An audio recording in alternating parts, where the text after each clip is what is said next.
જય શ્રી કૃષ્ણ. હું પોરબંદરથી પરાણ નરોત્તમ બોલું છું. આપ સૌને આવી રહેલી રામનવમીની પણ વધાઈ હો.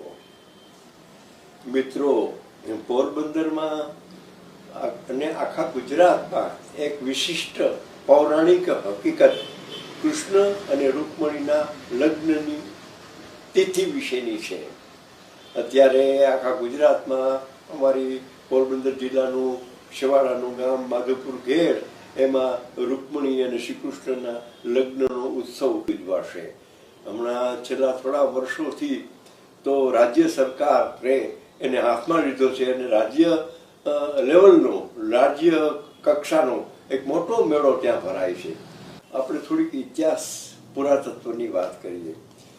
મિત્રો, આપણો ઇતિહાસ બે વિંગ ઉપર ઉડે છે, એક પૌરાણિક ઇતિહાસ અને એક ઇતિહાસ. પૌરાણિક ઇતિહાસમાં ભગવાન શ્રી કૃષ્ણ એ 5000 વર્ષ પહેલા આપણી પાસે છે, 5000 કે 21 કે 5000 એબાઉટ. અને એ ગોકુળ મથુરામાં જન્મા, ગોકુળમાં ઉછર્યા, એટલે વ્રજમાં ઉછર્યા, પછી પાછા મથુરા આવ્યા, પછી ત્યાંથી સાંદીપનીના આશ્રમમાં ભણવા ગયા, પછી પાછા ત્યાં આવ્યા. તો એ સમય દરમિયાન કુલ 32 વર્ષ એ મથુરા અને ગોકુળમાં રહ્યા છે. 32મી વર્ષે એને સ્થળાંતર કરવું પડ્યું છે અને 32મી વર્ષે સ્થળાંતર કરતા કરતા આજની દ્વારકામાં આવ્યા છે. આજની દ્વારકા મૂળમાં કુશસ્થળી નામનું શહેર છે. એને હરખું રિપેર કરી, એના ખાડી, એના કાંઠા બુરાવી અને ત્યાં દ્વારકાનું સર્જન કરેલું છે. ભગવાન શ્રી કૃષ્ણ જ્યારે દ્વારકા આવ્યા ત્યારે એને એક વિદર્ભની રાજકુમારી, જેને આપણા પૌરાણિક સાહિત્યમાં વૈદર્ભી કહેવામાં આવેલી છે, એ રૂકમણીનો લવ લેટર મળે છે. એમ કહેવાય છે કે હિન્દુસ્તાનમાં, ભારત વર્ષમાં, હિન્દુ સનાતન ધર્મમાં પહેલો લવ લેટર કુમારી રૂક્ષ્મણીએ શ્રી કૃષ્ણને લખ્યો છે. અને એ લેટર આખો આપણે આજે પણ શ્રીમદ ભાગવતના 10મ સ્કંદમાં મળે છે કે હે શ્રી કૃષ્ણ, મારા ભાઈએ અને મારા પિતાશ્રીએ મારા લગ્ન મને ન ગમતા એક યુવરાજ સાથે કરી દીધા છે, પણ મારું ચિત્ત તમારામાં છે, એટલે હું ઈચ્છું છું કે મારા લગ્ન થાય એની પહેલાં મારે ગામ આવો, વિદર્ભ આવો અને મારું હરણ કરો. રીતસરનું નિમંત્રણ જ છે.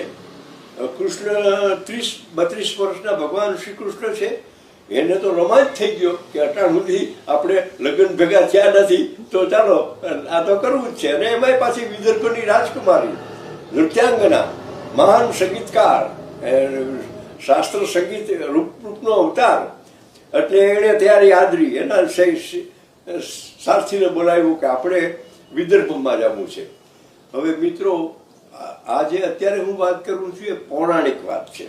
પછી આના પછી જરાક 2 મિનિટ હું ઇતિહાસની વાત કરીશ. એમાં વિદર્ભ વિશે શંકા છે કે આજે ભારતમાં કયો પ્રદેશ વિદર્ભ છે. વિદર્ભ આજના નાગપુર, રાયપુર, મધ્યપ્રદેશને પણ વિદર્ભ કહેવામાં આવે છે. અને મણિપુર, જે પૂર્વોત્તરના રાજ્યો છે, એને પણ વિદર્ભ કહેવામાં આવે છે. પણ એની વાત આપણે પછી કરીએ છીએ, પહેલા પૂરું કરી લઈએ. કૃષ્ણને પત્ર મળે છે એટલે કૃષ્ણ એના સારથીને કહે છે કે ભાઈ, આપણે એવી રીતે એવા ઘોડા લો કે આપણને આટલી કલાકમાં વિદર્ભના કુંતલ નગરમાં પહોંચાડી દઈએ. સારથી તૈયાર હતો, દારૂકનું નામ, તો એણે તૈયાર કર્યો. બલરામને ખબર પડી કે મારો નાનો ભાઈ કૃષ્ણ આવી રીતે એક રાજકુમારીનું હરણ કરવા જાય છે, એટલે એને એમ થયું કે આ જોખમી છે. બલરામ ત્યારે યાદવોની સેનાના મુખ્ય સેનાપતિ હતા, એટલે એમ કીધું કે ચાલો આપણી સેના પણ તૈયાર થાવ, આપણે કૃષ્ણ ભેગું જ જવાનું છે. કૃષ્ણને તો નહીં પહોંચી શકીએ, પણ એની પાછળ આપણી નારાયણી સેના લઈને આપણે વિદર્ભમાં જવાનું છે. એટલે અહીંયા કૃષ્ણ ઉપડ્યા તો રાતપારી એને પહોંચવું પડે એમ હતું, કારણ કે રૂકમણીના લગ્ન લેવાઈ ગયા હતા. લગ્નની જાન શિશુપાળની આવી ગઈ હતી. જાનિયા પણ ત્યાં છે જ કુંતલ નગરમાં. અને એ ઉપરાંત રૂકમી, જે સેનાપતિ એનો ભાઈ, એનું લશ્કર પણ છે. અને રૂકમણીએ લખેલું પત્રમાં કે અમારા જ્ઞાતિના, અમારા કોમના રિવાજ મુજબ 4 ફેરા ફરે એની પહેલા કુંવારી કન્યાએ ગામ બહાર આવેલા માતાજીના દર્શન કરવા જવાનું હોય છે.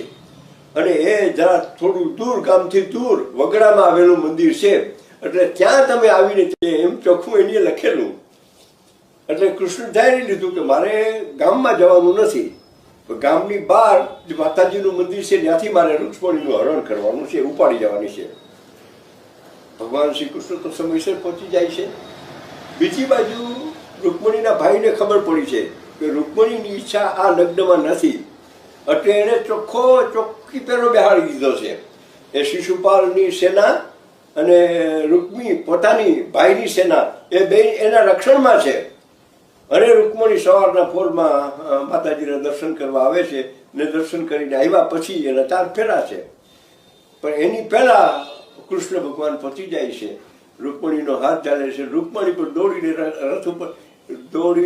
રથ ઉપર ચડી જાય છે. એમ નહીં, પોતે રાજકુમારી છે, હથિયારો બાણ વિદ્યા જાણે છે, ઘોડેસવારી જાણે છે, એટલે એની રથને ચાબુક હાથમાં લીધી, લગામ હાથમાં લીધી અને રથને દ્વારકા તરફ મારી મૂક્યો. એમ કહે છે કે પવન વેગે આખી રાત ઉડ્યા, પણ જ્યારે સવાર પડ્યું ત્યારે આ આપણા માધુપુરમાં એનો રથ ઉતર્યો. પાછળ